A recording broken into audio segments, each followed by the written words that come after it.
Tezroq press chiqarishni xohlaysizmi? Mana sizga top 3 ta uy sharoitidagi mashqlar. Birinchi mashq planka. Ammo bu oddiy planka emas.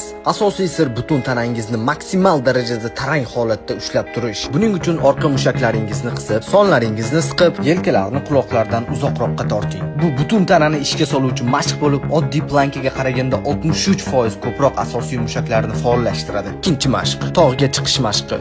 Bu mashq sizga faqat pressni aniqlashtirishga emas, balki uni yopib turgan yog'larni eritishga ham yordam beradi. Ko'pchilik bu mashqni noto'g'ri bajaradi. Sonlaringizni pastda qoldirmang. Tizzalaringizni to'g'ridan-to'g'ri tirsakka qarab torting. Faqat tanangizni ostiga emas. Uchinchi mashq, yon tomonga burilish. Bu mashq tanadagi V shaklini hosil qiladigan yon mushaklarni shakllantiradi. Bu sirni sizga ko'plab fitness blogerlar aytmaydi. Oyoqlaringizni yerda biroz ko'tarib turing va har burilishda 1 soniya pauza qiling. Ushbu usul mushaklarga chuqurroq ta'sir qiladi va pressni tezroq aniqlashtiradi. Agarda videoni shu joygacha ko'rgan bo'lsangiz, Sport Next kanaliga obuna bo'ling.